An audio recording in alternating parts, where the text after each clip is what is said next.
Hey everybody, welcome to Graybeard Radio. We've got a very, very special roster of guests today, and this is going to be a little bit of a departure from what we usually do here at Graybeard Radio. These fine people are my classmates from the Nauset Regional High School class of 19.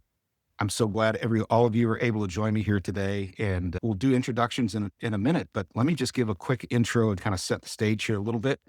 And kids are welcome to join in, whatever stories they might have. But anyways, I'm going to need to reference and read some notes here just to make sure I don't miss anything. So forgive me for reading notes. Welcome to Graybeard Radio, where we turn hard-earned wisdom into impact and income. And fakery is really just reviled. I'm your host, Matt Hempel. Today's going to be a little bit different. I'm joined by three people who knew me before any of us had careers, families, resumes, or anything else, including very much discernible judgment. John, Mary, Sean, and I graduated from the Nauset Regional High School class of 1982. We've had reunions over the years, and the Facebooks have really helped us out a lot to stay connected when that platform came into being. And I'm very appreciative of social media from that aspect because it's been awesome. But social media really just gives us fragments. And today we're going to dig in and get the actual stories, who we are, what happened after we walked out of Nauset High School and into adulthood, and what more than 4 decades of living taught us, and what we intend to do with whatever road remains ahead of us. We'll have some fun with the past. It's not just about nostalgia today. Everybody here has accumulated judgment, wisdom, perspective, and experience worth sharing. If we can pass some of that forward, make somebody else's road a little easier, we will have done something useful today. And we may discuss several previously classified high school incidents. We'll use our judgment, such as it is. Ladies are always welcome at Graybeard Radio. No beer required. So with that, let's get into it. John, Mary, Sean, let's begin with you. How about a brief introduction? Who are you? What do you do? 60 seconds. Go ahead. Any particular order? Yeah. Sean, you go first, buddy. Going alphabetical, I say. My name's Sean Baker. I started out on Cape Cod.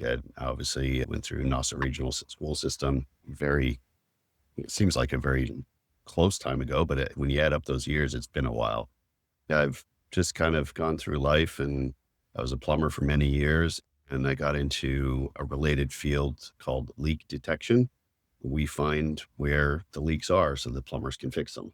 And then, we find them in swimming pools and water lines and bathrooms and all sorts of stuff like that. It's actually very interesting stuff that I do from a technical aspect. I've got 3 kids. I've got 2 that are in their 30s, and I've got, one little fella back there who's just turned 11 this year.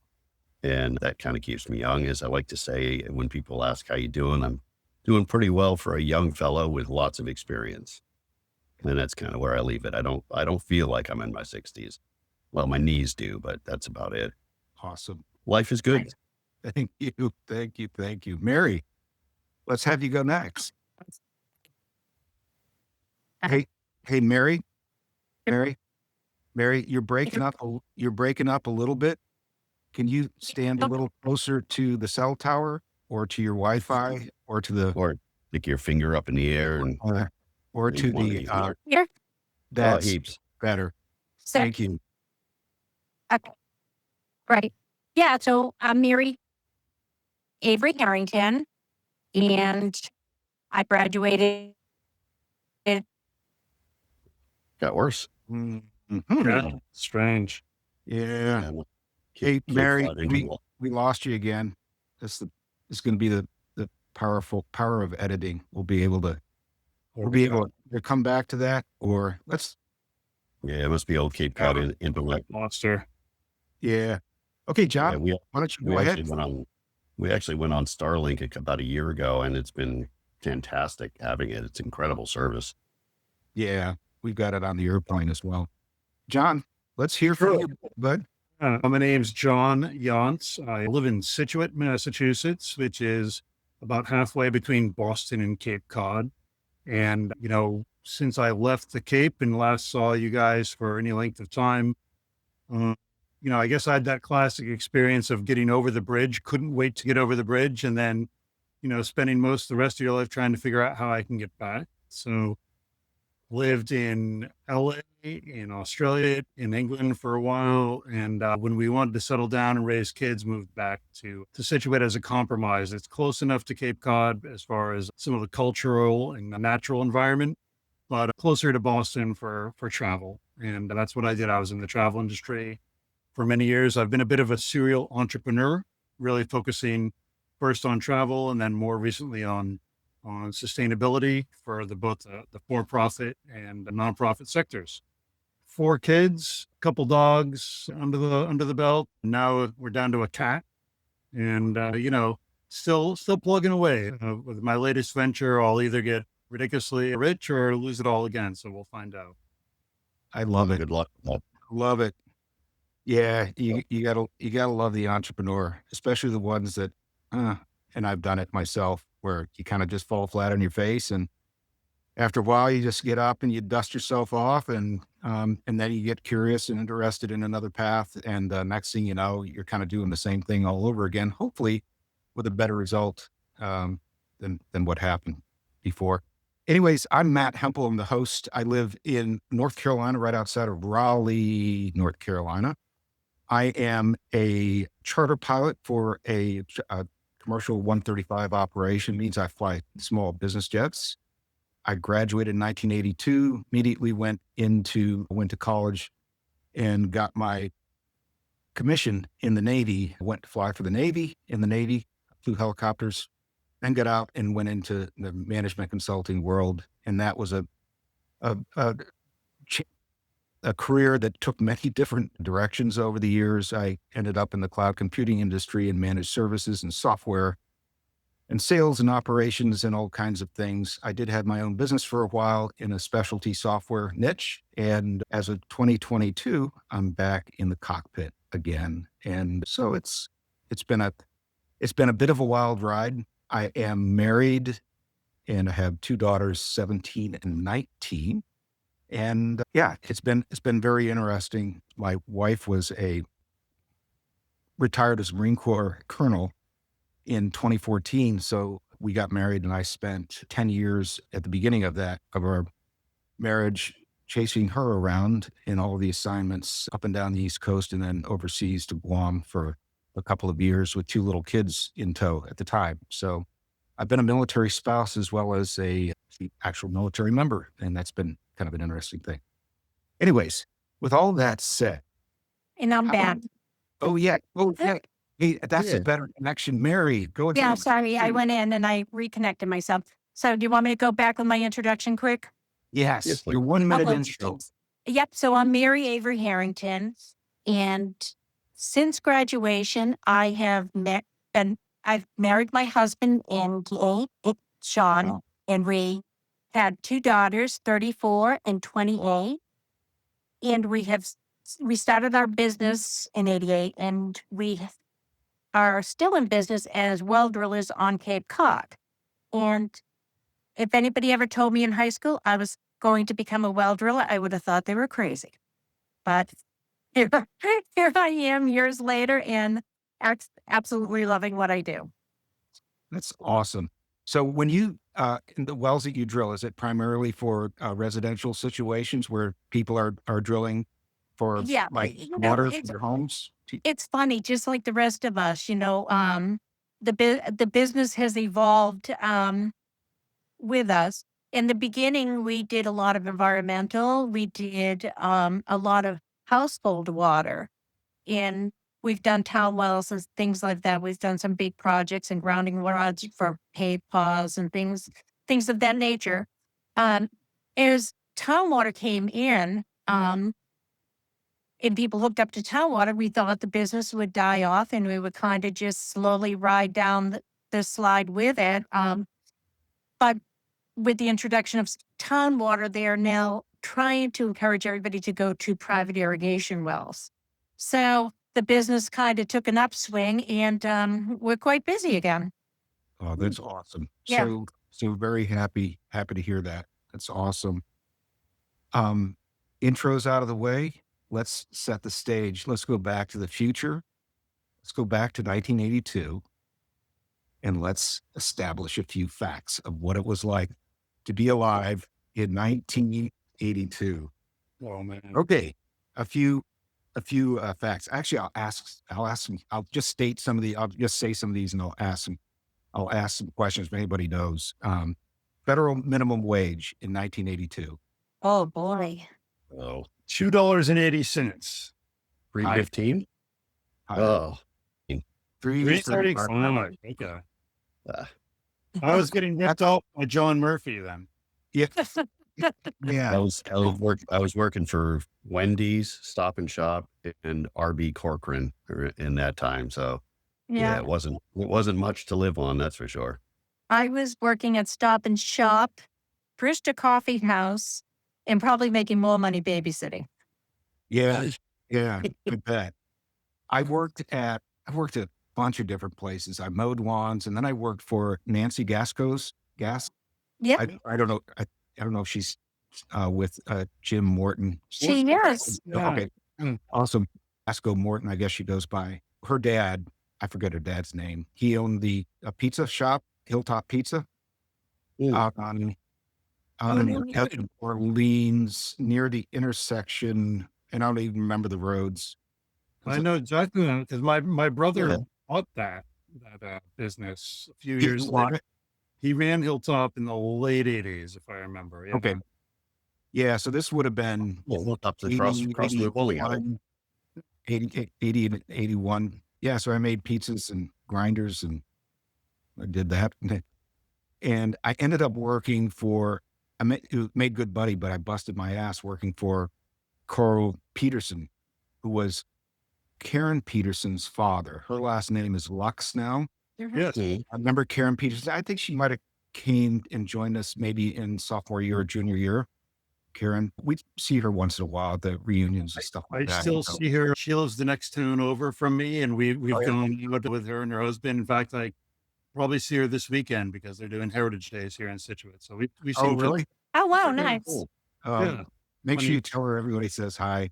Yeah. She's awesome. They're just great people. And is she really still are. working for the airlines? I think she was a flight She is still with American. Yeah.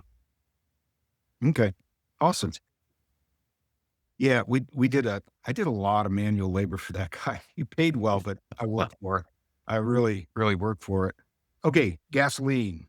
How much an hour? A dollar. I'm sorry, a gallon. $1.29. Close. 50, 60 cents, I think. Yeah, I remember it being, I'll bracket the guess there. It's somewhere in the middle. $1.22.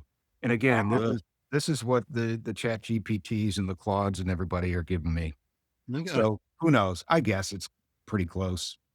Your claims it's drawing from the, like the Census Bureau and the Bureau of National Statistics, and who knows? Maybe it just made it up.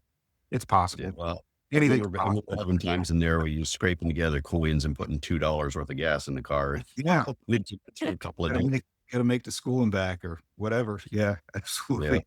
Average new car price. $5,000. Yeah, somewhere around there. Higher. Thanks. Higher. Oops. 8? I don't know. Yeah. This says 8866. I wasn't buying a lot of new cars in those days. Now, Yeah, no. Purchase price was about $800. Yeah, it sounds about right. Yeah. I'll tell you guys about my first car a little later on. It was a doozy. Oh man, that car. Oh my goodness. All right. Median new house sold. Is that national or local? I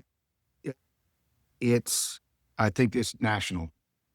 I'm going to say 125,000. Lower. Like 80. 95, maybe. Yeah. This says 69,300. Wow. Wouldn't that be nice? Yeah.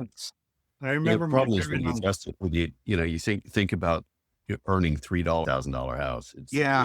You can land that still. And It was Yeah, it's all pretty relative. be relative, doesn't it? I Yeah, mean, that's think about scraping together a down payment for a $69,000 house on, I don't know, whatever, 5, 6, $8 an hour, whatever the prevailing wage was. If you're a wage Yeah. worker, you know, first I class mean, stamp. my first plumbing job as an apprentice, I think I was making $9 an hour, $9 an hour, and that was Price pretty good good in wage. those days, wasn't it? That was good. That was pretty good wages, I think. Yeah. And that was in 85. So yeah.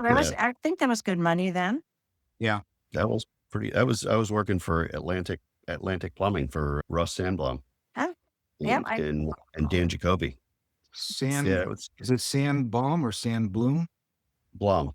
Blom. We always mispronounced it for poor Ellen going through So school. that's what I was going to ask you. I remember her last name. Yeah.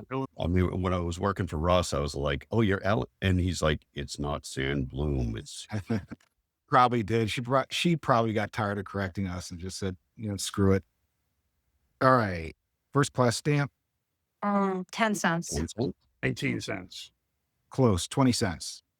Gosh, John wins the prize." We're Medium, really not doing well here, guys. well, it's like open-ended. It's not even multiple choice. So you guys are doing great, I think. Well, it's Friday afternoon for you all, and it's Saturday morning for me. So Yeah. we have that excuse. Yeah. Yeah. Median family income. 40,000. And probably a lot less than that. 25. I think I'd go second on 40. Yeah. Sounds about right. This says 23,430. Oh, wow. I was way off. Wow. So these are medians. So Yeah, it's probably Mm. national. yeah, median is not Yes. even average. It's like Yeah. half the incomes are below that and half the incomes are above that. So Mm. I don't know I guess it's an okay figure to contemplate. Anybody remember the big movie that opened in June of 1982? ET. Yes, sir. Yeah, Oh, wow. Ding, ding, ding, ding, ding, Yeah. ding. good one. That's a good one. Wow. Man, you nailed that one. Okay. We talked about first jobs and what did it pay. Let's talk about what you were driving or what you borrowed, what your parents had or family members. What cars were you driving, if any? Boy. I think I was. Oh, go ahead, Mary. Ladies first. I was driving a yellow Mustang. Just a little coupe. I think I remember that car. Did you? You remember that? I do remember that. Yeah. Yeah. And I still have Mustangs today. Awesome. Excellent. I had two cars that year. I had started out with a 1973 Chevy Vega wagon with wood paneling on the sides that I bought Oh, Chris Greasy, if you remember him, or Chris Grimes, rather. And Yeah. then I totaled that car. and that was a classic car there that you told. But I ended up with an Opel GT, which was the poor man's Corvette. If you remember that little orange GT, that was bunky nor airs. I kind of borrowed it for about a year. Okay. 2 Okay. seats, shifter that you could see right through to the road as you drove. It was great. Nice. Flip up headlights. You had to flip the headlights over manually because it was all so wonky. Oh, man. Sean? I started off with a 66 Chevy Caprice station wagon with the wood, the fake wood paneling on the Oh, side. nice. Again, And then I classic. ended up in a 1970 Volkswagen that my parents kind of forced me into getting because they're like, "Oh, you need something more practical."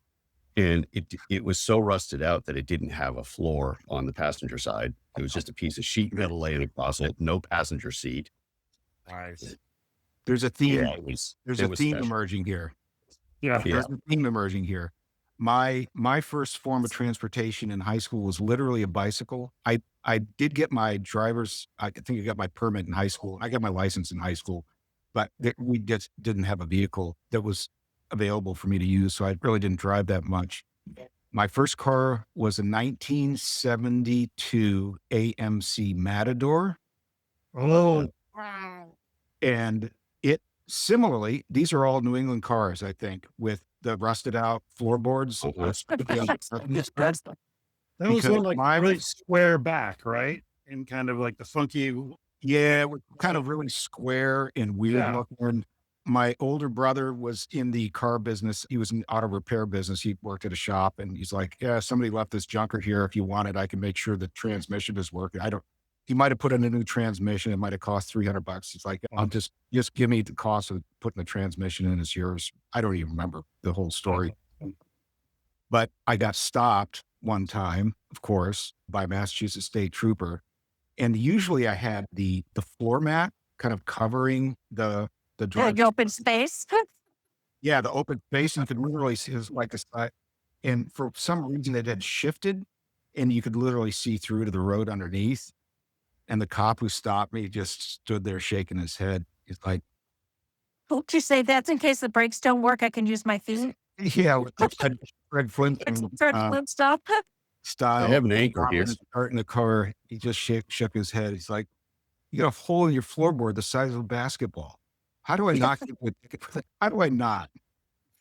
Said, yeah, you're right. I do the best I can, officer.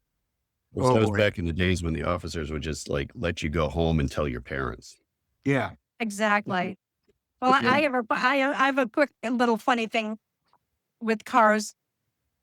My husband collects antique cars. And when I was in high school, he had restored one. I didn't know him, and I don't know if you remember, I probably shouldn't say names in case you don't want, there was a group of girls, we were all doing a sleepover and we decided to borrow her father's car and we came through the rotary it's a rotary now. It used to be a stop right in front of Double Dragon. And we smashed into what would be my future husband's car. Oh, one of the ones he restored? The ones he restored. I had no idea that no. I didn't know who he was then until we met years later and we figured out that. That's a great way to make an impression there, Mary. Yeah, you know? Guys really like it when you wreck their cars. I know. It just really impresses them. Gets their attention anyway. That's awesome. Yeah. Oh, that's awesome. What songs do you remember? Like favorite songs from back in the day? Anybody? Journey was the big one with Who's Crying Now was at the top of the charts. I remember. And You say Journey? Yeah, Journey. Yeah, Don't Stop Believing. Journey. I yeah, they were smashing it back then. Yeah. Well, I think one of our class songs was Long and Winding Road? Winding Road. Right. Yeah. Yeah, I think that was Eric Stewart's idea. It was a good idea. It's nice. And then Nights in White Satin was the year before, I think. Yeah. Oh yeah. Was the Moody Blues. Moody Blues, but I remember the transition from disco to punk. Like, so I don't know if you guys remember the Arissa disco that we used to run. Oh, every Friday night. And it was awesome because I tell my kids, like, that was entrepreneurialism right there, because we made so much money. We went skiing. The youth group went skiing every winter based upon the money we made the summer before. It was crazy. Oh wow. It was a blast. But so there's a lot of disco, a lot of Earth, Wind and Fire, but then transitioned right from there into like the Clash, the Beat, like the English invasion of punk. That's what I remember. Yeah, I never did the punk thing, but I was always at the Arissa Disco every Friday night for a while there. Oh yeah. When you say youth group, John, which youth group were you associated with? It's a funny story. So I was a nice Catholic boy in St. Joan of Arc. And my parents were, my dad actually helped build that whole parish, but the youth group was not happening scene. And so a good friend of mine, Chris White, his father was I don't know if you even call him a pastor at the Episcopal Church. So I got pulled into that youth group. Church of the Holy Spirit. I could walk up there. I thought you were associated with that church in some way. And I also remember Chris Scalazzi being associated with that. Were you close with Chris as well? I'm still close with Chris. We're actually business partners, and I talk to him, I don't know, 5 times a week. He's in Utah at the moment with his new partner, but he still gets back to the Cape when he can. So yeah, no, Chris and I see each other all the time. That's awesome. Please give Chris my regards and my warmest regards, if you would, please. I have such pleasant memories of him, and many of you guys, obviously, but of him and his family were very, very, very kind to me. I think we all had a very similar experience, and he lost his mom 2 years ago now, I think it was, and And I just remember, telling him that like she was a mom to like half the class. Like Really? their parents where they took people in and just, again, the youth group was a very nurturing place. Like it was a great experience, and they were a big part of running that. Yeah. Nice. That's so awesome. That's so awesome. I'll make sure I remember you to him. He'll crack up when I tell him we did this. So. Yeah. Yeah. And we'll get the link out there so everybody can get on and listen to all of this. I would tell you my songs or that I remember, but as you guys recall, I kind of grew up in a little bit of a different environment with a little bit different choice of music available to us. So what I was able to hear and to consume was whatever you guys happen to be playing or whatever I happened to run into in whatever environment I was in. I do remember, I think Boston was pretty big. Yeah. I remember listening to the Queen song, "We Are the Champions." I remember hearing that quite a bit. I think there's like, that would be playing in the locker room when I would come in. You guys were either getting ready to go out to practice, maybe track practice or soccer or something. I don't remember, but Yeah, it was on regular play. Yeah, absolutely. Yes. yeah, One of the most overplayed songs. Yeah. History of the world. yeah, Another especially one, What's the Dust? Remember that one? That was Yeah. a big one. yes, Yeah. yeah. It That was huge. the other one. So, so, oh gosh, let's move on. I think we've sufficiently set the tone for personal journeys at this point. So with that said, John, could you get us started? Just kind of take us through. You walked out the doors of graduation. You walked into, you came of age, and what were you thinking at the time? Did it actually turn out the way you thought it was going to? I know the answer is probably not. Tell us about the journey, the hiccups, the highs, the lows, the wins, the losses, everything in between. Go ahead and just take your time, and I'll jump in with questions if I have any, or please feel free, anybody else that wants to. And we're really looking to get to kind of the nub of how it's all been for you, what you've learned, and we'll end up with what would you go back and tell your 18-year-old self, and maybe what are the biggest things that you've kind of learned to value over the past 44 years. Yeah, sure. So for me, again, getting over the bridge was kind of a big deal. I feel like the Cape was a very sheltering place. Not a lot of diversity going on there. Not a lot of, I still remember the joke was when I was working in high school, the land ho, every summer, the rich kids would come in from New York and take all the girls because we were all working, and, it was like, I'd love to go out to that party on the beach, but I gotta cook burgers at the land ho and pay for school. So getting over the bridge was kind of a big deal, getting to the outside world. Went to UMass, got 2 degrees. I thought I was either going to go to law school, took the LSATs, did reasonably well, thought I was going to go to any law school I wanted to, or be a journalist. I kind of did an internship at the Boston Globe, which was, I learned a lot, just like really challenged myself, putting myself out in the world. Thought I had a corporate life kind of laid out. And then an old friend from who actually grew up in Harwich sent me a postcard. He says, "Hey, what are you doing this summer?" And I'm wearing a tie every day. I'm in the basement of this law firm in Cambridge, Massachusetts, and making a lot of money. It was the first year I didn't have to take out huge loans for school. Again, whole life ahead of me.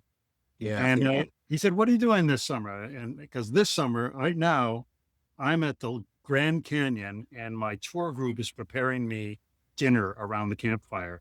And we're going to eat. And then tomorrow I'll be off to Southern Utah. I'm like, tell me more. So that what I ended up doing is the next summer, I went out as an adventure tour leader. I figured I would take one summer, I would screw around and, get back on track after that. My parents certainly probably hoped that. And Were you still in law school at the time? oh no, I never went to law school. That's the point. Oh, I graduated. Yeah, I thought I was going to. I'd applied. I'd taken the exams, and instead, I basically took a detour for about 4 or 5 years as a tour leader, and it was great leading young Europeans all over the country, or actually Asians. We started to branch into that market, and loved it so much traveling that I took it on as a career. I became a partner in the company. I moved to England, opened up our sales office over there, moved to Australia, opened and closed an office down there, and, you know, became a businessman, which was something I never expected. Wow. And it was very gratifying. Made some money, lost some money, like any business. We had good years and bad years, but I'll tell you, it took me all around the world, and it completely changed my perspective. So that's one takeaway is get out of your comfort zone. Like, go get a new perspective on life. Get Yeah. over the bridge. The world is not Cape Cod, Yeah. And while it's a great place to come back to, like a lot of people want to and will try the rest of their lives, but sometimes you got to see things for yourself. So get out there. That was one thing. So when you say get a new perspective, or you had your perspective change, how exactly did that end up looking to you when you realized that you? Yeah. Okay, this sounds corny, but I literally have been in 49 states. I still haven't gotten Alaska checked off. And I would drive across country. Part of my job as a tour leader is you load 13 people in a day, and you take 21 days and drive from New York to LA. So you Oh, wow. saw the country from the ground up. And so every night you'd be hanging out in a campground, and obviously you'd be meeting the people you're traveling with, but you'd meet people from everywhere around the country, all walks of life.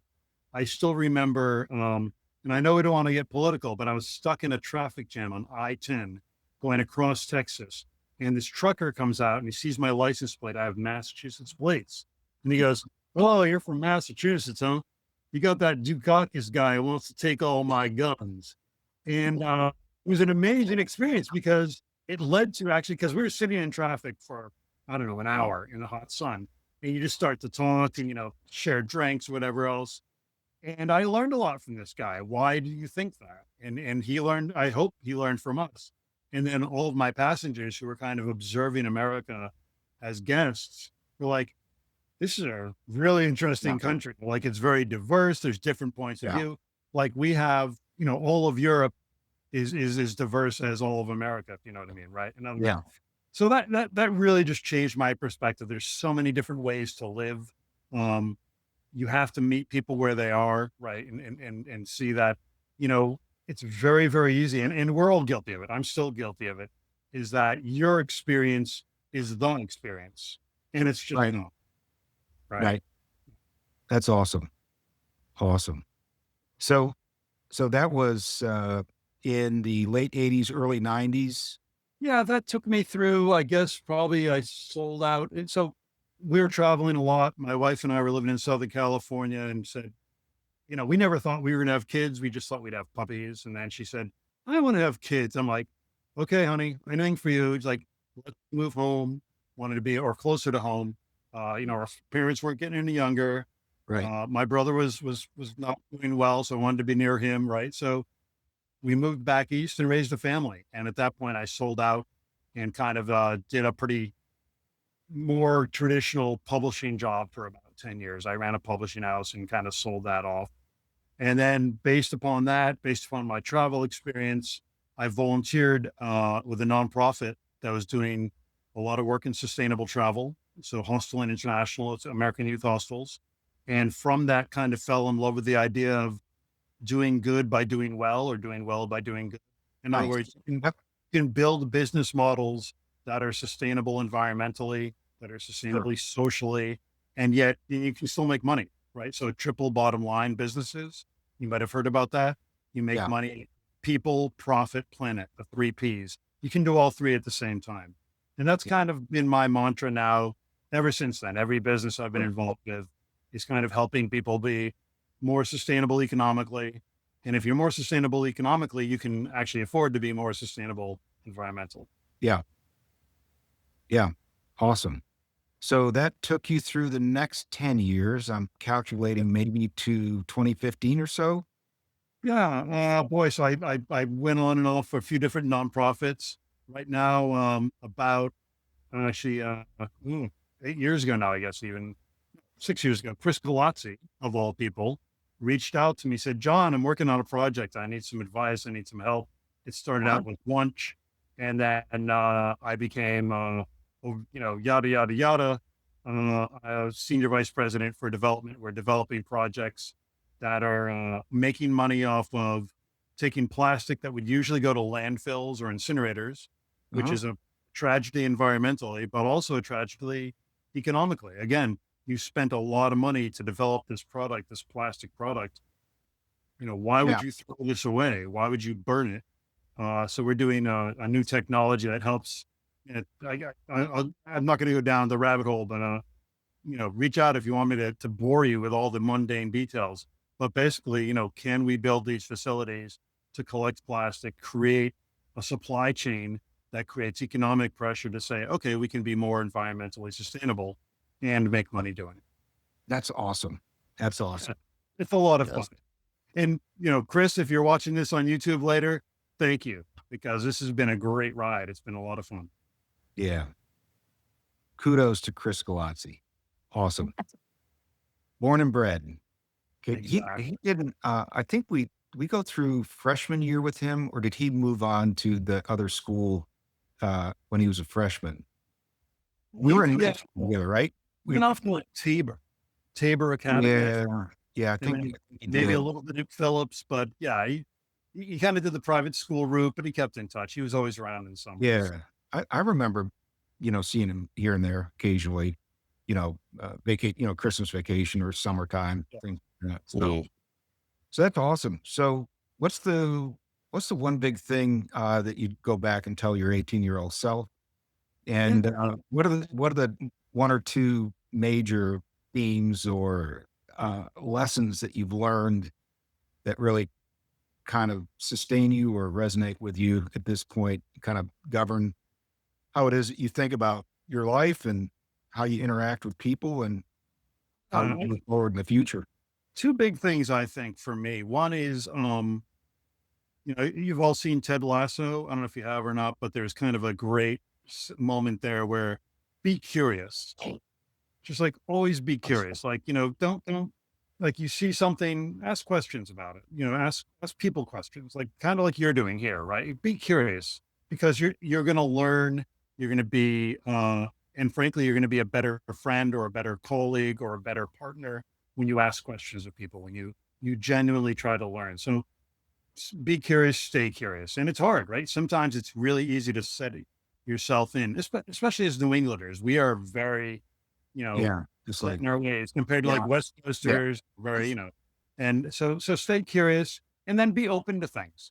Like, we take ourselves very seriously here. We're very reserved, I think, in New England. On the West Coast, I remember the first time I was living in LA, these people are all a little kind of goofy. Like they'll do anything. They'll say anything in public. And I'm like, that's not the New England way. And then lighten up a little bit, Alice. Go out, relax a little bit. Just relax a little bit. And again, certainly for someone who grew up in New England, that was a good lesson for me is, be open to things. Yeah. I'll make one quick point on the curiosity thing, and then maybe we can move to Mary. I really think, especially I turned 62 about a month ago at this point, and I'm just thinking, how do I make the next couple of decades really rich and fulfilling and satisfying and meaningful and fun and for me personally, faith driven, all of those things are just really, really important to me. And I think a big part of that, what I've been thinking about is that whole topic of curiosity and just be willing to try on new things and to experiment a little bit. It not in a risky way, like you're 19 trying to experiment with something you shouldn't be experimenting with. You get what I'm saying? It's like, there's a very special quality to being curious, I think, and there's very special benefits, I think, that are conveyed to somebody who is curious. And I think it's a good part of getting older and still staying in the game. So, and I think you actually, I just want to highlight something I heard you say a little bit about managing risk as well. So like take some good risks, right? Like, especially when you're 19, you can take a little more risk than you can when you're 59 or 61 or wherever we are now. Yeah. But that car with the hole in the floor, maybe not such a good idea. When you think about it. Yeah. So smart risks, managed Sure. risks. Yeah. Okay. Exactly. Yeah. Thanks, John. Appreciate that. It was really, really insightful. Awesome to hear about how things have gone for you. Mary, why don't you take it away? Hi, I'm going to go with a little bit of a different twist. I mean, I've kind of told you about my business, so I'm going to tell you a little bit about my life. I think one of the best things I did is I married my best friend. So we always gotten along and, you know, we work together every day, but we also have fun together. And, in a marriage, I think that the best thing I can say is always date your partner, even when you're married. Number one, don't forget the person that you fell in love with. Because in my life, going through my life, I've had some bumps. We've been very successful in business. We've had a lot of fun. We race boats, we have a race boat. We go to Florida in the winter. But with that said, I had a health issue, which I lost my eyesight. At one point, I was actually legally blind, but I have sight now. And I've had probably 32 eye surgeries over, a period of time. And through those all, I had such good support in all of that. So I think if I had to tell my 18-year-old self something is laugh through it all. It's all going to be okay. And, accept what you're given and make the best of it. But make sure you go through that journey with people who are truly supportive because it makes everything easier. And that's pretty much what I'd have to say to my 18-year-old self. I mean, no regrets, and my life is fabulous. And if someone had told me at 18 that I would have this eye thing, I probably would have been scared. But, you can deal with pretty much anything when once you know what you're dealing with and, you make the best of it and you don't let anything stop you. So it sounds like family was very, very important to you, definitely a priority and definitely like a sustaining force through all of the ups and downs. And it's something that you sounds like you value pretty much above anything else. Family above everything. Money is great. It makes life easy. It makes some things easier, but there's nothing more important than great relationships. And, the most important thing in life are the friendships you make and the people you surround yourself with, because that's what makes life happy. Yeah, and I always say objects will never make you happy. Things will never make you happy. The only things that will make you happy are people, whether it be yourself and the people you surround yourself with. Yeah.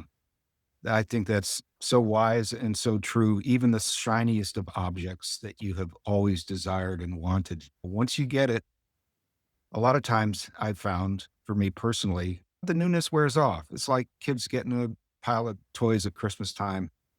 Eventually, the newness wears off and they become more stuff that's piled up in your closet. And That's exactly it.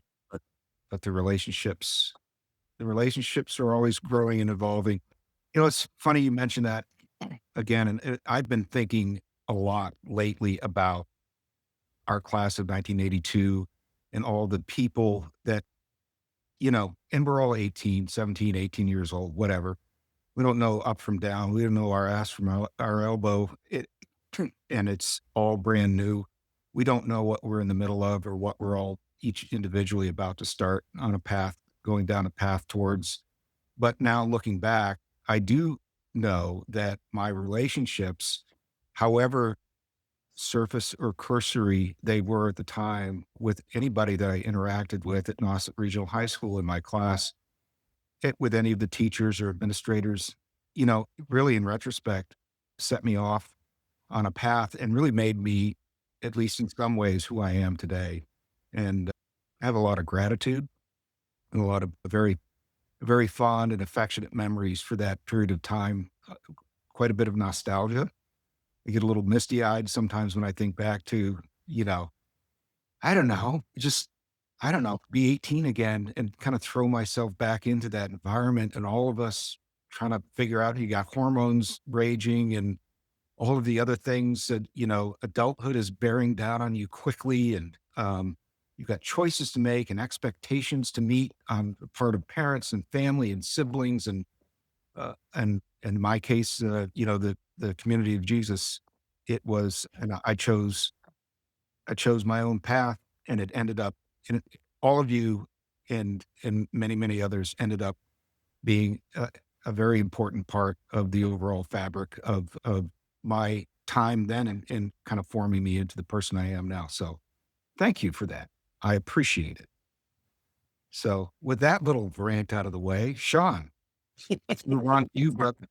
What pearl wisdom you have for us here today? I'm I sure you think, do.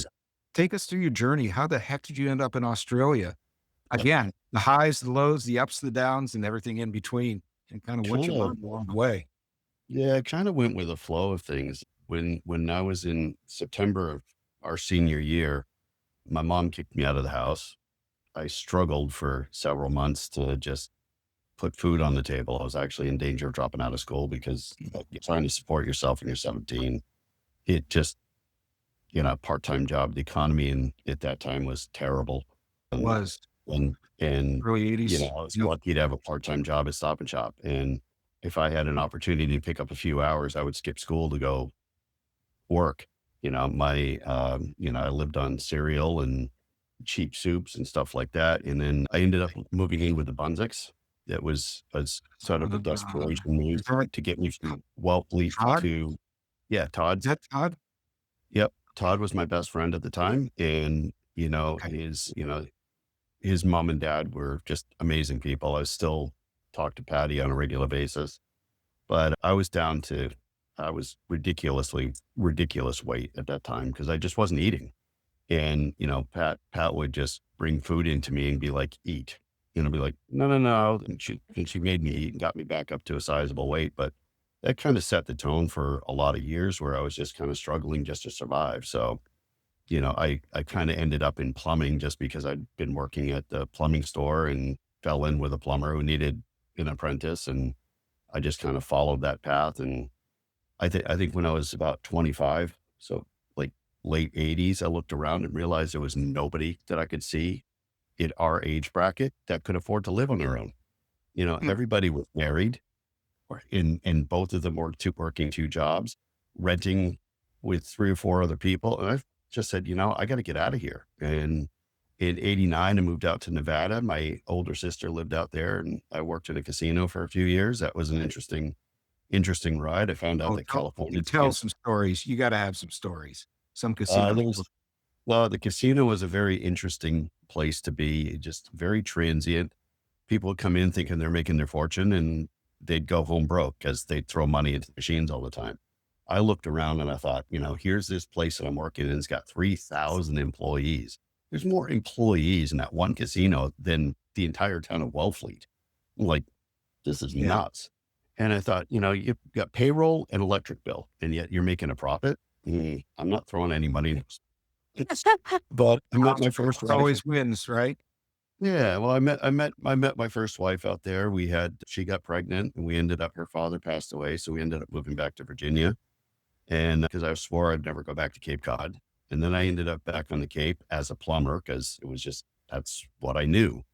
And, you know, then we ended up splitting up and she stayed in Virginia and I was on the Cape. And I spent, I think, 9 years just going back and forth trying to see my kids every couple of months. And it was not the easiest of times. And then I moved to Virginia, stayed there for a while. And then I met David's mom online on Facebook of all places. Turns out she was a Patriots fan. Go Pats. Tom Brady.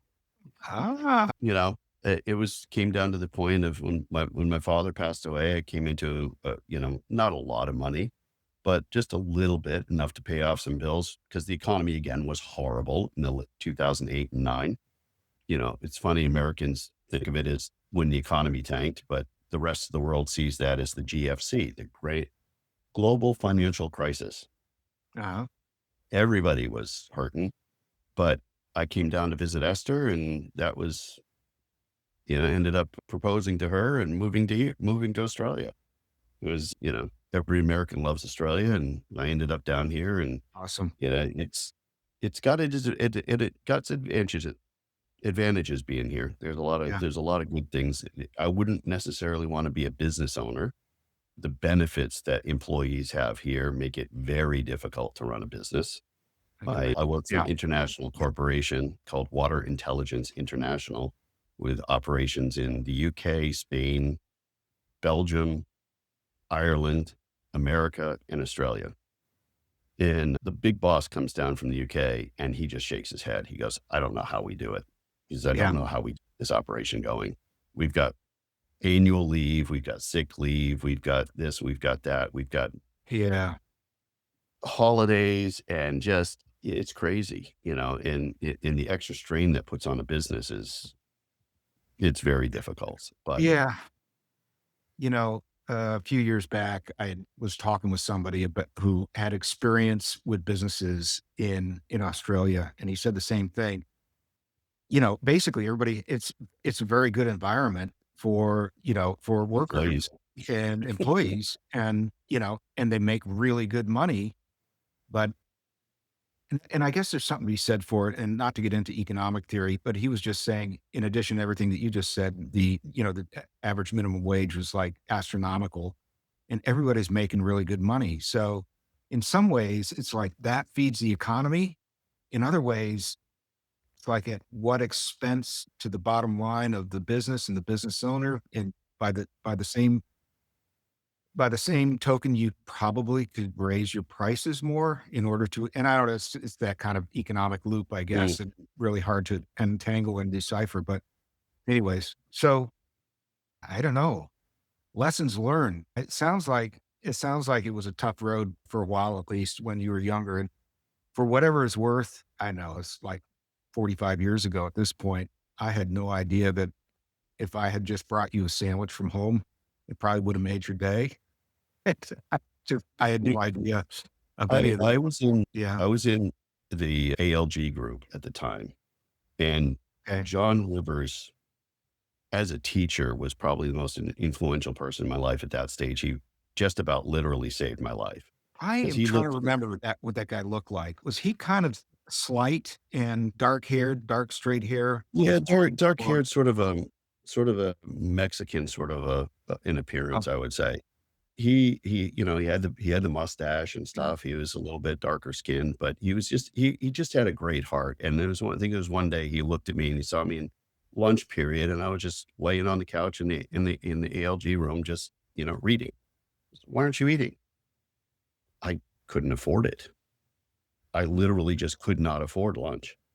And he dragged me down to the office and got me on the lunch program.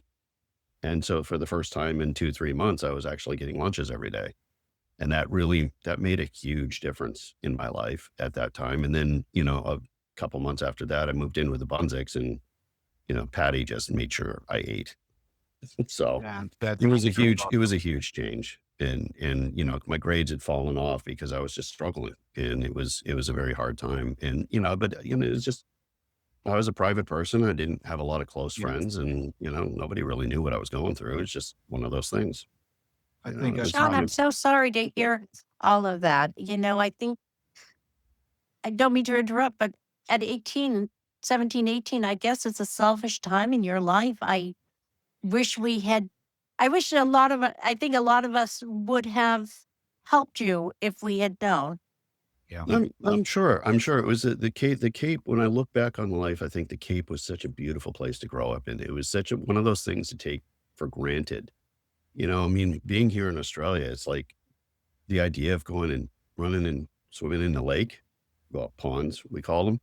I think when Esther came over, we got married on the Cape. We got married at the Windmill in Orleans. And when she came over, it was in August. It was August 14th. So it was warm. And I was like, oh, we got to go down we got to go down the pond and go for a swim. So I took her down over to Nickerson, and she goes, oh, I don't swim in ponds.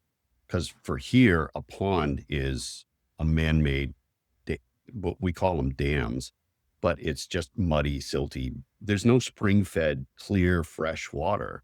And when I took her down to Nickerson, and we went to not Cliff Pond, the other one, Flax.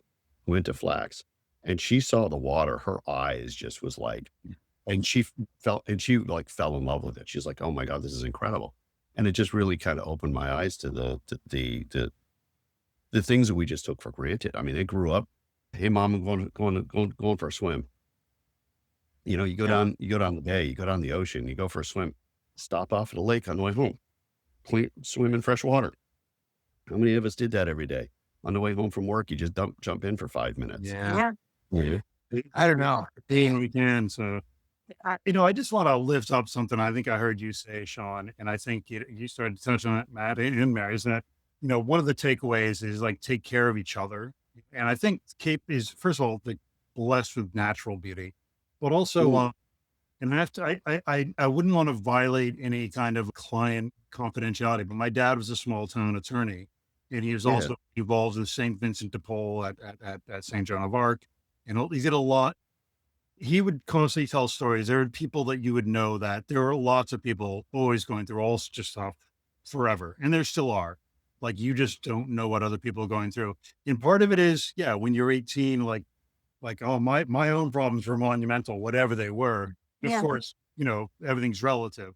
But the Cape actually really does a good job of taking care of itself. The community's there.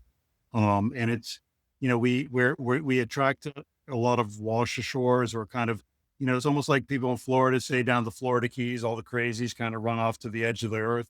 Same thing on the Cape. Like, you further out, you get on the Cape, we get a little eccentric, but people take each other. Like, and there are lots of people in need all the time. I think about the community, Matt. I think about my dad did some work for, I don't know if I can properly say, let's put it this way. Toward the end of his life, my dad was at the Land Ho for dinner, and a local businessman who had come out of the community bought him dinner, walked by the table, picked up the check, and said, I'm never letting you buy a meal when I'm in the room again. And simply my dad helped him get paid from the, and you might know who I'm talking about, but get him emancipated from the community at a pretty young age, because the kid was just in a terrible place, had nowhere else to turn. And I'm not saying that just to pump my dad's tires, but there's a million different stories like that of here's at Nauset High School, of people who are just, so it's a beautiful community in that way as well. Yeah. Well, Oh, it's well, really different than what I have here. I mean, the Australian society is very close. I mean, my wife's family, Eastern European, and they're all very tight. And even with she and I having issues, her family is what I turn to here, because I don't really have a lot of people here. But I know my neighbors across the street by name. I've never really done a lot with them. I know the fellow behind me. I don't really know anybody else in my neighborhood, but I know that sense of community that I have at my church. A couple of years ago, we were in the States, and when I came back, I realized I had a sore spot at the top of my head. Went to the doctor, and he looked at it and goes, that's cancer. I went, oh. And 2 weeks later, I was in having surgery, having this big patch cut out the back of my head. And, a week later, I went in to have the stitches out, and she goes, we didn't get it all. We need to go back in again. yikes. Well, that first round had cost me $4,000. Was not in my budget after I just spent 3 weeks in the States, which, if you're not from the States is very expensive to go to. And, you're on vacation for 3 weeks. You come back, you don't have a lot of money left over. So getting hit for $4,000 for having surgery back here was bad. And my pastor called me that evening and say, how'd your Nice. follow-up go? And I said, I've got to go back in again. And I said, I don't know how much this is going to cost me, probably another $2,000-$3,000. And I said, ouch, I just don't know how I'm going to deal with it. And 15 minutes later, he rang me back and said, we're going to put what's your bank details? We're going to transfer some money in there to help you. Nice. Just, Nice. and it was just that was, I'd only been going to that church for about a year, and it was just to be that tight in that sort of community, and the care that we get there, and it's a little church, all of maybe 30, 40 people every week, but Nice. it's just nice to have that. It's the closest thing I've had to life on the Cape. I mean, it's just, during those times of 2008 when my father passed away and jobs were really scarce, I was back on the Cape and I was living at my best friend's house. You guys might know him, Bill Wardell. His family owns Murray's Fabrics, and his parents, he grew up as, he's about 7 years younger, 7 or 8 years younger. And it's Murray's Fabrics is his. And that's, it's always been in his family, but he's just one of the most incredibly generous and decent people I've ever known. He was best man at my wedding. I was the best man at his wedding. And, Awesome. it's just that kind of community from that Cape is probably something we all took for granted as we were growing up. Not your community, Matt, because that was a different story. But Yes. that, and I remember running into Katie Hamilton one time on the street in Orleans after she got out, and her sister walked right by her and just pretended like she didn't exist. And it was just shocking to see that. Yeah. If you guys knew half of what I know, and I know maybe an eighth of what actually has transpired over the years. That's another show at another time, that whole thing. But look, what I'd love to do at this point is I'm going to do an abbreviated version of my own kind of journey, and then we're going to wrap it up with stories at Nauset Regional High, your favorite teacher, your favorite administrator, or any story or anything, and then we'll wrap up. So anyways, my number one objective when I was turning 18 years old in June of probably 3 weeks after we graduated was to get the hell out of the place that I was living. Not because I hated my parents or any of you or any of the people that I lived with, or any of the peers or colleagues that are kids that I was there with. It was not a path for me that was compatible with how I envisioned where I was supposed to go with my life, whether you call it calling or being pulled in a direction or just a sense of right and wrong and what was really going to be best for me moving forward. I ended up going to, and I worked with Peter McCutcheon. I was quite close with him, and I had applied to the Naval Academy, didn't get in, and I had applied for a ROTC scholarship and got waitlisted. Anyways, I ended up going to Navy boot camp to be an enlisted man, because none of my college stuff lined up. Ended up getting virtually all the way through boot camp in the summer in Orlando in 1982. Told me how smart that was in Orlando in July. And I ended up getting a call. It came through the chain of command there, saying, "Hey, there's a scholarship that's opened up. If you want to go to college, you can vacate your enlisted obligation and you can go to college. You just can't fail out, because if you do, you'll be right back in the enlisted ranks and right back probably cleaning a ship someplace or whatever effort tasks." I went to Holy Cross up in Massachusetts, graduated by the skin of my teeth 4 years later. I think I wasn't the bottom of the class at Holy Cross, but I was scraping pretty close to the bottom of the barrel.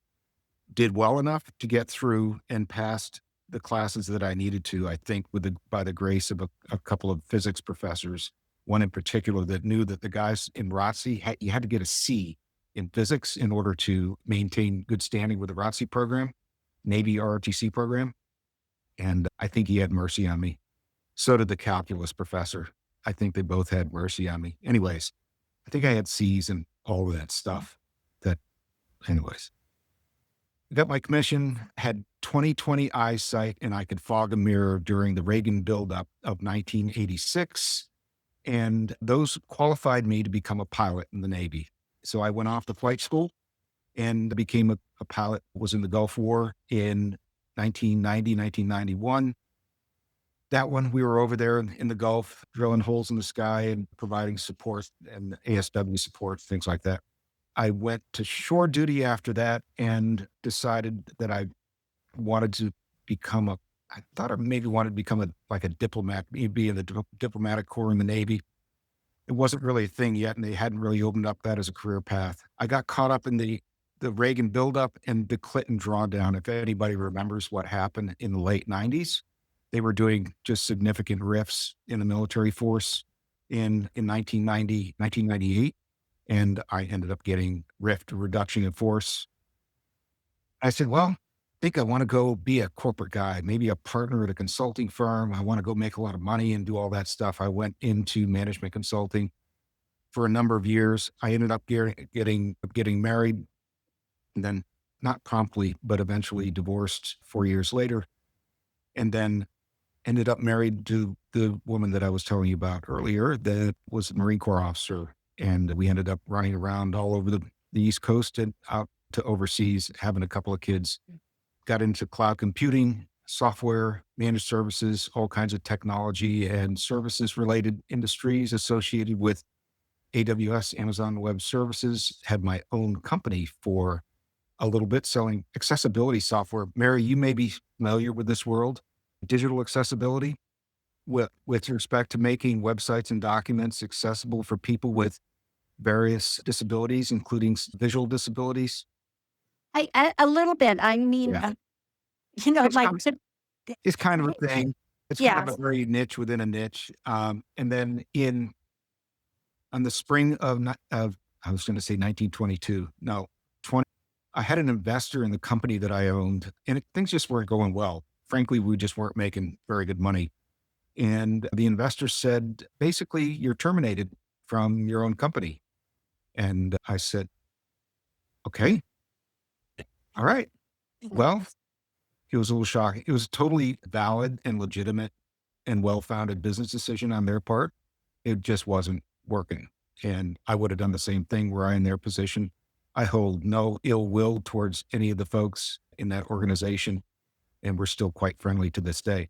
But it's a shock to be in your late 50s and kind of have to figure out, how do I retool my career at this point?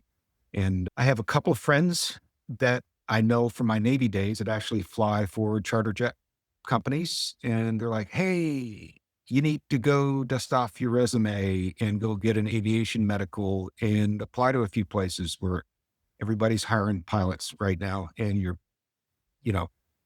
so I did. And a month or two later, I ended up getting hired by a company here in the Raleigh area. And this is what I've been doing ever since. But that whole evolution of that whole period and sort of crossroads and jumping off point of, okay, you're standing there holding your hat in your hands. You're 58 or whatever I was at the time. What do I do now? I just got basically fired from my own company. That is wrapped up and wound down. Do I really want to go back and work in the same industry, kind of doing the same thing that I've been doing for the past 20 years? Do I want to do something different, or do I want to? And it was just at a real loss for direction. And then ultimately I landed on the aviation and flying, as I mentioned. But one of the reasons I really became interested in this topic of late career and early retirement folks at a crossroads is this kind of thing happens to a lot of people. I have conversations maybe 2 or 3 times a week where people get to our age and they get to a point where they're either forced to step back, they're nudged out, or it just by circumstance, or they choose to just step back and not operate at the pace that they were when they were in their mid 40s. It's a different phase in our career. Our identities have evolved and we're ready to kind of take on something else. And what I've found is that people don't necessarily want to take on an entirely different thing in most cases. They just want to step back. They'd love to do something effective and meaningful and purposeful with the knowledge and wisdom that they developed over years of living and working and being inside their own skin and learning all the things they've learned. But what I found in talking with people, especially, is that it's all of that knowledge and wisdom seems to be in large part very inaccessible to them. And it certainly was to me. And when I say inaccessible, I'm saying that at this age, we don't even know all the things that we actually know. There's so much living and experience and knowledge and crystallized intelligence that's locked up inside of our heads. And we don't even know the breadth and the depth and the value of it in the marketplace, or what we could actually even do with it, assuming that we want to do something meaningful and impactful with it. So that's part of why I started this whole podcast and the Graybeard Project. I'll put in a little pitch. If you're out there listening to this and you are at a similar stage where you're trying to figure out kind of what to do next, you feel called to continue to have an impact on the world in some manner, shape, form, or fashion, but you're not quite sure what you know and how it could be used or how to package it and offer it. That's why I developed a really special experience called the Graybeard Assessment. And it's at graybeardassessment.com, just like it sounds, graybeardassessment.com. And it's a 60-minute guided conversation that will actually take you through your entire career and your personal life and your career, and will tease out all of the different things that you might not even know that are valuable. And we will take that transcript from that conversation and we'll run it through some LLMs, some AI models, and we'll produce a really, really nice, tight, well-packaged kind of spectrum of opportunities for you to think about, to really help you provide you some clarity and confidence in kind of some different directions that you could move forward in. So I'll say it again. It's at graybeardassessment.com. And yeah, I think it's a great little process and a great little tool. And I think you really get a lot out of it. graybeardassessment.com. And with that said, my couple of through lines for me is, number one, you alluded to this earlier, John, is be willing to take risk. As a younger person in particular, was very timid and maybe even intimidated. I had grown up even more sheltered than a lot of you guys because of where I grew up. So, it was all piss and vinegar, brimstone and fire to get out there and really take on the world. But it's, you feel very small once you get out there on your own. And I had good people along the way. I had mentors and people that helped me. And I wish that I had taken this one mentor's advice to take more risks and to put myself out there a little bit more and to just take a few more chances. Now, when I have done that along the way, sometimes things don't work out. A lot of times you learn something about yourself, or opportunities present themselves that would have never, ever even showed up on your radar had you not taken the opportunity to take a few risks here and there. The other final thing that I'll close with is one of the things that really has sustained me in a very, very serious and effective way is kind of dealing with the ups and downs and the highs and the lows. I got divorced. I got remarried. I had job issues, and I just had other relational things, as you can imagine, some things in dealing with my time in the community over the years. And, some of these, it's been a process, and some of it's been quite traumatic. I don't want to dwell on any of that right now, but what I will say is really what sustained me, been almost the currency that's kind of sustained me through a lot of this, is a sense of gratitude through the ups and the downs. And even when it's not fun or comfortable, or that I want to be grateful, almost kind of sit and force myself to consider how very lucky I am. And so I kind of sustain everything with that approach. And hey, wake up in the morning, I'm vertical. My health is relatively good. I do things that I love to do. And we live, I think, in the greatest country on the face of the earth. We get to have meetings like this and get-togethers like this and reminisce. And so with all of that said, your favorite teacher, John Yonce at Nauset Regional High, and a story about their favorite teacher. Oh, I wasn't ready for that question because I was going to go in a whole different direction on. You have some more pearls of wisdom to share with us, please? Well, I always have pearls of wisdom because I like to hear myself speak. But no. So first of all, one thing is, was it Kurt Vonnegut said, wear sunscreen? And that's like a good advice for all of us, right? Fair skinned folks. And Sean, I'm sure you took that to heart. Is like, take care of your health. That's another thing to tell your 19-year-old. Wear sunscreen, take care of your health, and enjoy it while you got it. But favorite teacher is a tough one because you had kind of teased out that we were going to be able to share an embarrassing story. So I was going to try Oh. to, and you can edit this out if you want to, but No. I still remember. So I was very involved in theater with Mrs. Emerson. Oh, I yeah. always enjoyed theater. It was a great outlet, especially for a kind of a shy nerd like me to get up on stage and sing and make a fool of myself. I really enjoyed. But really, the best part, of course, about theater was the cast parties. Oh, yeah. I seem to remember, a certain unnamed member of the Community of Jesus sneaking out to one of my cast parties, maybe having a beer and enjoying some time at this party, which may have involved. I don't know if that rings any bells for you, Matt, at all, or if you want to cop to any of that. Enjoying. I don't know who was in there. I don't know what happened, but it was that was a great high school memory. Yeah. I don't know who you could be referencing there. Could be anybody, right? Could be any. Be There's any- 180 of us in that class. It could be any single one of them. So Yeah. let's leave it there. Yeah. Okay. Well, this might hold not on. That might not have been the kind of story you were looking for. Oh, but that's cool. That will not be edited. That's going to make it every bit of. That's fun stuff. See, that's like the things people like to hear. Mary, I understand that there was a birdie told me about something we should definitely ask you about, something called the Iran papers. Oh, God. Yeah. Does Well- that mean anything to you? Yes, it does. Well, Well- I had a problem with getting to class on time and maybe being in class all day when the weather was nice. I had a little meeting with Mr. Bresnahan, and he told me that I was not going to be suspended if I wrote a letter. I wrote a paper on Iran because Iran was a big topic then. Yeah. Well, I knew exactly what he was talking about, but I was not happy about getting caught and having to do it. So, being of that age, I wrote a paper, and it was, I ran to the lake. I ate a cake.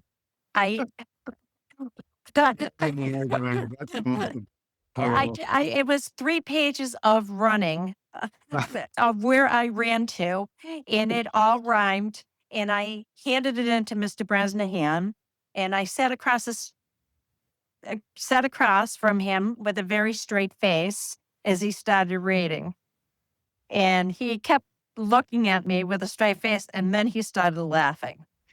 And he goes, I shouldn't be laughing because I I need to hope go. to give you extra credit for Well, it was so Wait. funny. He said, I'm going to have to call your parents. So he called my mother. He said, I want to punish her. He said, but I really think she ought to get some kudos for good creativity. Yeah. But, yeah. Well, Yes.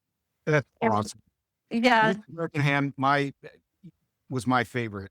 He was always He was so kind and fair.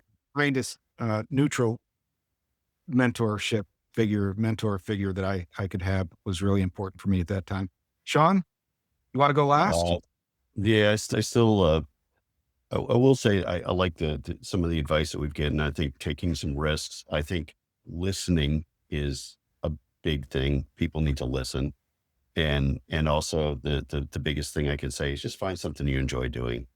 It's taken me most of my working career to find work that I enjoy. And right now I see myself working at least till I'm 70. Yeah. David's got another 7 years of school, and he's in year 6. Well, not quite. He's in year 6 right now. So I'm probably going to keep on working well after he's done. But Mm. what I do for work now, I enjoy it. And that makes life a lot easier. Find something you enjoy doing. Me too. And whatever that looks like, keep, continuing to work. I can't imagine not retiring, so-called retiring and just not doing anything. I think Yeah, I'd no, probably like- shrivel up and blow away. Yeah, I love Right. working. I enjoy what I do for work. So it's, Absolutely. Yeah. it keeps me going there. But yeah, favorite teachers, I would have to say John Rivers was really the top of the list Yeah. at that time. He was great. He was Probably very mine. influential Yeah. in my life. But I think I remember a thing with Doc Gesford Well, we had a project that we were doing, and I can't remember all the details of it, but I remember at the time one of my favorite writers was a science fiction writer named Larry Nivens. Okay. And my report that I was doing for Doc Esford at the time was something about stars and things like that. Yeah, he was the And earth science teacher, right? yeah, earth Yeah. science, that's it. And Larry Niven did a book called Neutron Star. Well, I used that in my bibliography of my research for my report that I wrote. And I remember going, oh God, I hope Doc doesn't know anything about Larry Niven, but I put down Neutron Star by Larry Niven as one of my bibliography references for my report.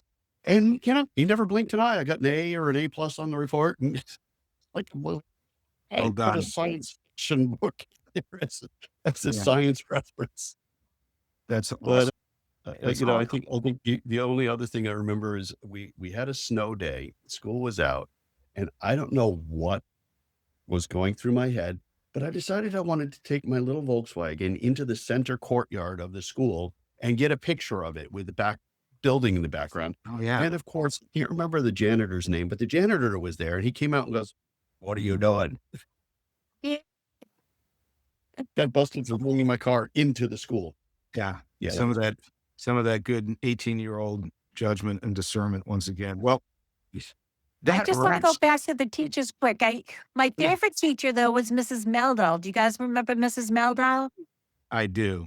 And the reason I loved her is she, I did a report and I just kind of threw it together quickly.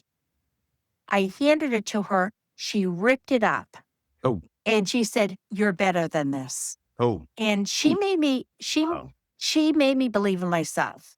That's awesome. She was a great teacher that way. It was a harsh thing to do, but she did it with love and caring, if that makes any sense.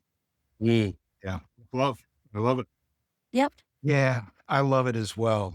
Well, thank you, guys. We've gone over the time I thought we would. Appreciate all of you. Have an absolutely fantastic day. And this is Matt Hempel with Graybeard Radio. Make sure you go to graybeardassessment.com and get your assessment done. Get it done today. It'll reveal some amazing things about what you have locked up inside your head that should be out of your head and packaged for presentation and access to the world.